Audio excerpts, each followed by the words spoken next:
Greetings, dear friends! I present to your attention the most common malfunctions and breakdowns that occur on the Toyota Land Cruiser. In addition to its unpretentiousness, the TLC 200 is famous for its gluttony. And this is perhaps the first thing that makes owners shell out steadily, thinking about something economical European. For example, about the Volkswagen Touareg. But no, everyone understands that savings on spare parts will end up being more significant, especially with long-term ownership, especially if the choice fell on a gasoline V8. Yes, a 4.7-liter Belt 2UZFE 288 HP usually doesn't require anything more than a steady, large supply of gas to the tank. Given the solid resource and the minimum number of weak points, this unit can be safely attributed to the thinning caste of the so-called millionaires. Although the facts of such a run have not yet been recorded. The only thing worth mentioning periodically is the level of antifreeze, as perhaps on all Toyotas, a pump may suddenly leak or the plastic part of the radiator may leak. Both of these are trifles that are solved in a day, and some of them on their own. In 2010, the reliable but by modern standards archaic 2UZFE was replaced by an aluminum 4.6-liter 1URFE 309 HP, with phase shifters and a timing chain drive. Thrust increased, now problems too. Now, in addition to the level of antifreeze, you will have to listen to the engine and look for notes of chain clanging. If there are any, then welcome to replace the hydraulic tensioner and immediately, without delay, otherwise there is a risk of an unfortunate jump.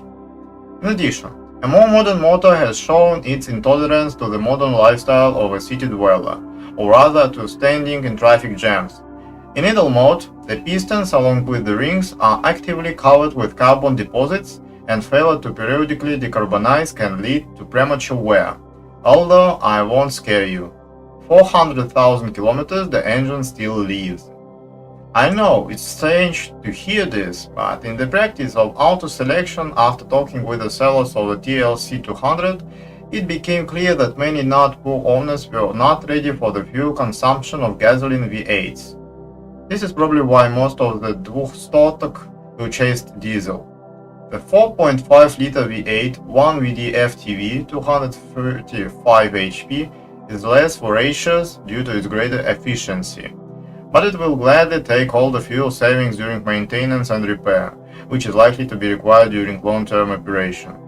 The statistics of breakdowns in the Land Cruiser 200 diesel engine was expectedly spoiled by supercharging, or rather two turbines.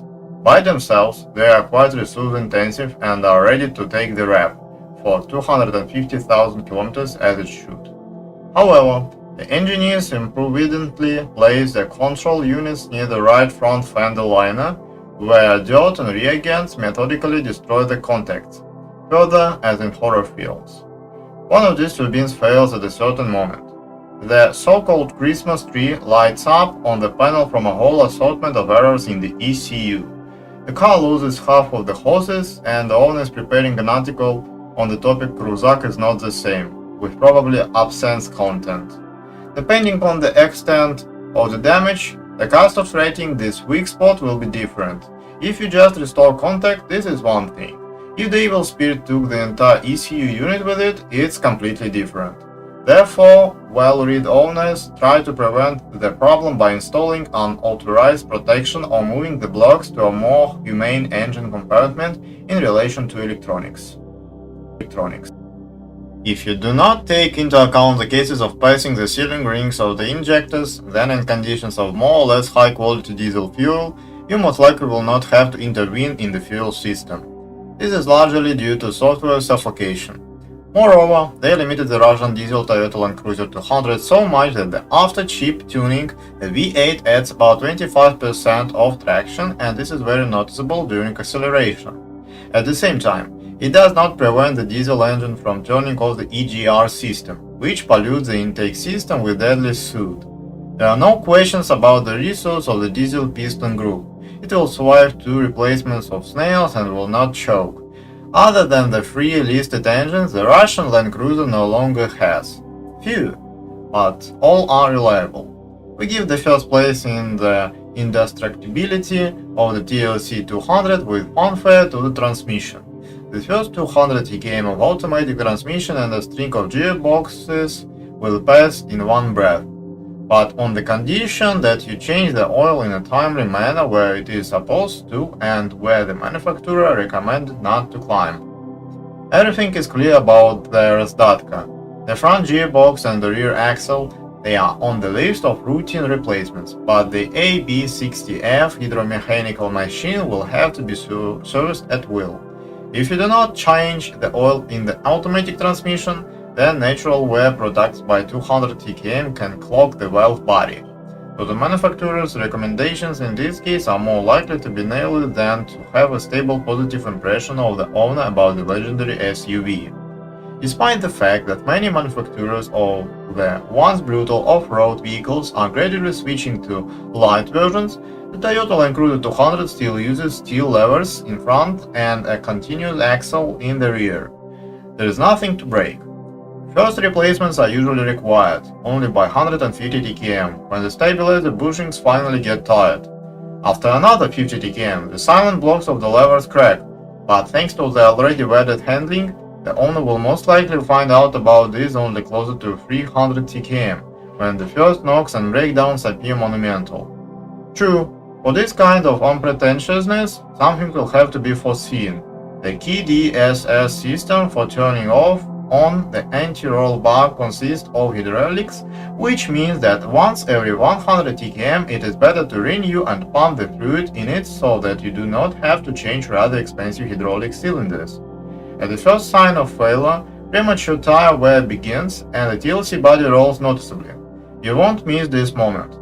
Many owners completely eliminate the entire system by installing a conventional one-piece stabilizer.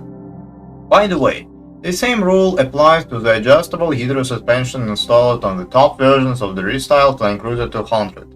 Change the fluid and you will be happy. With a length of more than 100,000 kilometers, unexpectedly and not very pleasantly surprised by the steering of the Cruzak. There are few problem-free places, except that the amplifier pipes do not bother with leaks. The rest are all complaints. Usually the gentle ears of lovers of the Japanese cruiser are disturbed by knocks when driving through bumps, coming either from the steering rack, which can and should be repaired, or from the cardan, or the steering shaft, which will have to be changed. By the way, the crosspiece is also most often to blame for the tight steering effect, but not always. Sometimes the power steering pump turned out to be a weak point, driven on diesel versions by a timing chain. When the pump wedge breaks, the chain breaks and the painfully known among motorists stick, valves and pistons. In general, it is better not to delay the diagnosis of a tight steering wheel. Perhaps you will not find the owner of a Toyota Land Cruiser 200 who does not scold his boar-like all-terrain vehicle for bad brakes, and bad in every way. They have neither the proper efficiency nor resource intensity. Pads have to be changed every 15-20 km, brake discs are only half as often. Everything will be fine, but the increased thermal load has led to the fact that all the moving parts of the calipers, including pistons and guides, quickly turn sore, lose their mobility, and over time this leads to even faster wear of the friction clutches. Graphite grease will help you. Pre-styling 200 were also seen in the leakage of brake fluid through the cuffs of the ABS block. Now this is no longer relevant. Someone fixed it himself, someone under warranty. At least in the selection of used cars, such a disease no longer occurs. In terms of interior accessories, the Land Cruiser 200 behaves like a typical Japanese. That is, nothing breaks. Even something that, due to time, loses its aesthetic qualities, does not cease to fulfill its purpose. According to the die but do principle, the stove fan sometimes works, in which the guide bushings can fall apart with a rattling sound, but will not stop blowing air into the cabin. The same applies to the heating filaments of the driver's seat. They can move out of position, forcing the driver to experience any inconvenience, but not temperature. Nothing else bad happens in the cabin. The quality of the materials is not Lexus, but by the first 100,000 kilometers, the interior of 200 looks very fresh. if not in a new way. On the one hand, it's good when the car does not lose its original appearance. On the other hand, Land Cruiser until 2015 release does not store mileage anywhere else except for the dashboard. This means that twisted mileage can be calculated by electronic methods unless the spotter wrapped errors behind him, and the assessment of indirect signs is difficult due to the low susceptibility to wear. With the greatest accuracy, only the experience of inspecting cars with obviously real mileage will work here. Compare. After restyling of 2015, the 200 acquired a vehicle control history flight recorder where many events are recorded, including ABS activation, kickdowns, and so on. And along with this, time and mileage are recorded. That is, in this way you can calculate not only the real mileage, but also understand for yourself what driving style the owner had. We have not yet learned how to correct mileage in VCH. The body of the Toyota Land Cruiser 200 is almost seamless. Only one place worries the owners: the frame, which is covered with corrosion. This does not lead to anything serious, however, many carry out additional processing, although I would recommend protecting only one place from rust: the platform with the VIN number behind the right front wheel. This completes the information about the problems of the Toyota Land Cruiser. If you know more or do not agree with what you heard, I'm waiting for you in the comments.